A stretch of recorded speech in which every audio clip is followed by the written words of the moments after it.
존경하는 핵심만 용의 특례 시민 여러분, 그리고 언론인 여러분, 오늘 여러분을 이렇게 모신 것은 용인 특례시에서 진행 중인 반도체 메가 클러스터 조성을 방해하려는 일부 지역, 일부 정치인과 일부 행정부 인사의 잘못된 언동과 관련해 용인 특례시의 결연한 입장을 다시 한번 분명히 밝히기 위함입니다. 여러분께서도 잘 아시다시피 용인 특례시는 대한민국 최대 주력 산업인 반도체의 경쟁력을 강화하기 위해 모든 행정력을 모아 반도체 프로젝트를 진행해 왔으며 관련 반도체 기업들에 대해서도 적극 지원하고 있습니다. 용인 특례시 초인구 원산면 용인 반도체 클러스터 일반 산업단지에서는 SK 하이닉스의 첫 번째 생산 라인 팹이라고 그러죠. 건설 공사가 지난 2월 24일 착공됐습니다. 올해 12월 30일 기준 산업단지 조성 공정률은 70.6%이며 내년 하반기에는 97.7%에 도달할 것으로 예상됩니다. 용수 공급시설 공정률은 12월 30일 기준 공업용수 92.7%, 생활용수 92.5%입니다. 전력 공급시설 공정률은 97.1%입니다. 이곳에 들어설 4개의 생산 라인 가운데 먼저 지어지고 있는 제1기 팹의 절반이 2027년 3월 완공돼 5월에 시범 가동될 예정입니다. 삼성전자가 입주할 용인 이동감사업 첨단 시스템 반도체 국가산업단지의 경우 지난해 12월 국가산업단지 조성 계획에 대한 정부 승인이 이루어졌습니다. 부지 예비 타당성 조사 면제, 각종 영향평가 신속 처리 등을 통해 통상 4년 6개월 걸리는 정부 승인을 1년 9개월 만에 받은 것입니다. 올해 초부터는 보상에 필요한 절차가 진행돼 지난 12월 22일부터 토지 소유자들에 대한 손실 보상 협의가 시작됐습니다. 이런 가운데 용인의 첨단 시스템 반도체 국가산단 등 반도체 클러스터를 다른 곳으로 옮기자는 목소리가 호남 충청 지역 일부에서 나오고 있고 해당 지역 일부 정치인들이 동조하면서 용인에 이목이 쏠리고 있습니다. 용인 반도체 클러스터의 새만금 이전이 국가 생존을 위한 유일한 해법임을 정부 주무장관이 확인했다고 말했습니다. 이후 더불어민주당 전북도당은 29일 용인 반도체 클러스터 새만금 이전을 공개적으로 주장하고 나섰습니다. 여당 공조 세력으로 분류되는 조국 혁신당의 한 국회의원은 용인 첨단 시스템 반도체 국가산단에 대한 정부 승인 취소라는 황당무계한 주장도 얼마 전에 입에 올렸습니다. 용인 반도체 클러스터 조성에 재를 뿌리는 이 같은 주장은 사리에 맞지 않을 뿐더러 국내의 현실도 모르는 우매함의 소치라고 생각합니다. 내년 지방선거에서 일부 지역의 표를 얻어보겠다며 정치적 술수를 부리는 것으로 보입니다. 국정 운영을 책임진 여권 일각에서 이처럼 터무니없는 주장이 나오면 나올수록 정부와 여당에 대한 국민의 신뢰는 떨어질 것입니다. 지금까지 용인에서 잘 진행해온 나라의 미래를 위한 반도체 프로젝트를 지방선거를 앞두고 정부 여당 일부 인사가 그리고 여당의 지방조직이 앞장서서 흔드는 것을 목격하는 용인 특례 시민은 크게 실망하고 있습니다. 대다수 국민도 마찬가지일 것입니다. 거의 모든 언론이 용인 반도체 클러스터의 지방 이전 주장에 대해 어불성설이라는 취지로 비판하고 있는데 국민 대다수 여론도 이와 다르지 않을 것입니다.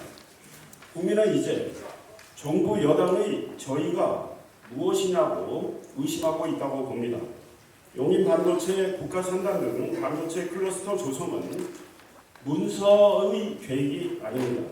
이미 1천조 원 규모의 투자가 확정됐고 앞에서 말씀드린 대로 보상, 인허가, 기반시설 구축이 동시에 진행 중인 사업으로 나라의 명운이 걸린 중대한 프로젝트입니다.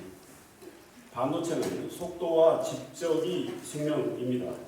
미국, 중국, 대만, 일본 등 반도체 강국이 분초를 다투며 속도전을 벌이는 시기에 정상적으로 진행해온 나라의 심장이나 다름없는 핵심 사업을 중단시키고 반도체 생태계나 인프라가 충분히 갖춰지지 않은 다른 곳에 반도체 산단을 다시 조성한다는 것이 말이 됩니까?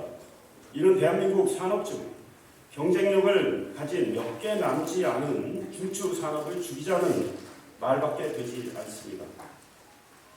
대한민국의 미래를 망치겠다는 심보가 아니라면 이 같은 터무니없는 발상을 하기 어려울 것입니다. 균형 발전 운운하며 지역을 갈라치기 하고 지역 간 대립 갈등을 조장하며 국가 경쟁력을 선거 계산기에 올려놓는 선동은 결코 국민에게 통하지 않을 것입니다.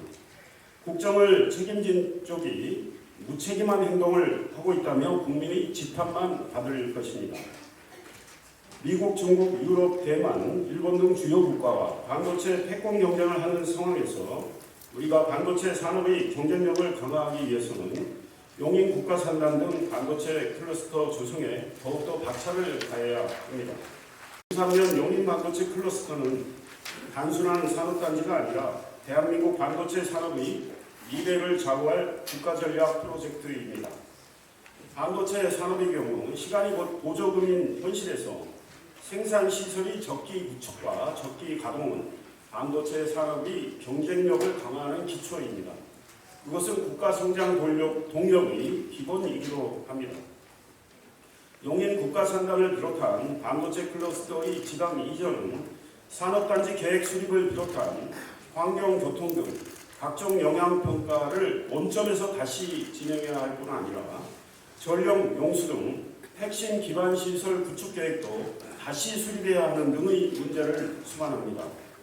몇 년을 소비해야 하는 이 일을 기존에 하던 일을 팽개치고 다른 곳에서 처음부터 다시 시작하지 않은 것은 반도체도 나라도 망치겠다는 것을 의미합니다. 이처럼 무책임하고 무모한 시도를 국민이 과연 용납할 것 같습니까? 삼성전자는 이 국가산단에서 반도체를 생산하겠다며 산업시설 용지 분양 계약을 사업 시행자인 LH와 맺었습니다. 150이 이미 여러 개 박힌 것입니다. 이 국가산단과 삼성전자 기업캠퍼스, SK하이닉스의 온산면 용인반도체 클러스터 등 세 곳은 지난 2023년 7월 산업통상자원부에 의해 국가첨단전략산업 특화단지로 지정됐습니다. 특화단지로 지정되면 국가첨단전략산업 경쟁력 강화 및 보호에 관한 특별조치법과 산업 입지 및 개발에 관한 법률에 따라 산단 내 용적률을 올려받을 수 있게 됩니다. 온산면에 4개의 생산 라인을 세울 계획인 SK하이닉스가 투자 규모를 당초 122조 원에서 600조 원으로 대폭 늘린 이유도 용적률 상향 때문입니다. 이복층 팹을 계획했다가 용적률 상향에 따라 삼복층 팹을 짓기로 했으니 투자를 늘릴 수밖에 없는 것입니다. 용인의 반도체 투자 1천조 원 시대가 열린 것은 2023년 7월 용인 세 곳이 다른 도시들과의 치열한 경쟁 끝에 국가첨단전략산업 특화단지로 지정받은 결과입니다. 삼성전자는 이동 남사업 국가산단에 6개의 팹을 건설할 계획입니다. 삼성전자도 특화단지로 지정된 이곳에 삼복층 팹을 지을 것입니다. 삼성전자가 당초 밝힌 투자 규모는 360조 원이나 삼복층 팹을 짓겠다고 설계할 때쯤에는 그 투자 규모가 대폭 올라갈 것입니다. 삼성전자나 SK하이닉스가 용적률을 올려받을 수 있는 국가첨단전략산업 특화단지를 놔두고 새만금 등 다른 곳으로 가겠습니까? 이런 내용과 현실을 모르는 이들이, 그리고 반도체 세계의 국제 흐름도 모르는 이들이 정치적 목적으로 떠드는 이야기에 용인 특례시 그리고 용인 특례 시민이 흔들릴 이유가 없다는 것이 용인 특례시장인 저의 생각입니다. 용인 특례시는 내년에도 해야 할 일을 척척 잘 진행해 나가겠습니다. 반도체 산업 발전을 위해, 나라의 미래를 위해 반도체 프로젝트가 속도를 내며 계획대로 진행되도록 행정력을 집중하겠습니다. 반도체 클러스터 주변의 교통 인프라와 반도체 인재들을 위한 주거, 교육, 문화예술, 생활체육 등의 인프라도 계속 확충하겠습니다. 존경하는 용인 특내 시민들께서 그리고 언론인들께서 많이 응원해 주시고 힘을 보태 주시기 바랍니다. 감사합니다. 새해 복 많이 받으십시오.